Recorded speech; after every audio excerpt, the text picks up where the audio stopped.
আসসালামু আলাইকুম। ঈদ মুবারক।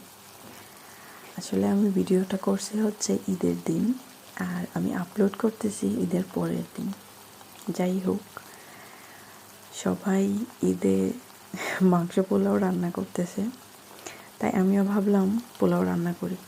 অ্যাকচুয়ালি আমার শ্বশুর কালকে পোলাও চাল নিয়ে আসছে যেন আমি ঈদের দিন পোলাও ভাতটা রান্না করি আর কি। তো যদি রান্না না করি তাহলে তো বকা খেতে হবে। যাক, আমি পোলাও ভাতটা রান্না করতে করতে ভাবলাম আমি একটু শেয়ার করি। আমি আমার পেজটা ওপেন করছি সপ্তাহ 10-15 দিন হবে।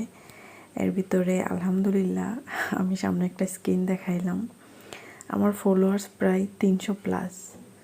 যাক আলহামদুলিল্লাহ, আমার জাস্ট মানে কি বলবো, এটা আমার খুবই আনন্দের একটা বিষয় যে এত তাড়াতাড়ি এতগুলো ফলোয়ার্স আমার অ্যাড হয়েছে, এতগুলো মানুষের ভালোবাসা আমি পাইছি। ঠিক আছে, এটা জাস্ট সামান্য 300, কিন্তু এটা আমার কাছে অনেক কিছু। আর কথা বলতে বলতে আমার পোলাও রান্নাটা প্রায় শেষ। অবশ্যই সবাই ঈদে স্পেশাল কিছু রান্না করে এবং স্পেশাল মানুষগুলোর জন্য রান্না করে। আমিও হয়তো রান্না করছি সবার জন্য, কিন্তু আমি আমার স্পেশাল মানুষরে খাবারটা খাওয়াইতে পারলাম না।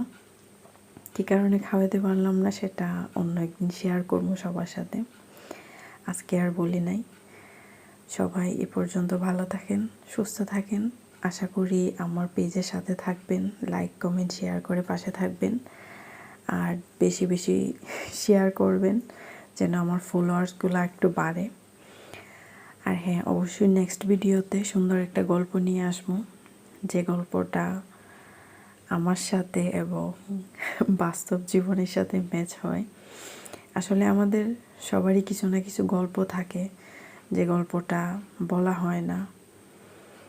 এ পর্যন্ত সবাই ভালো থাকেন, সুস্থ থাকেন। টাটা।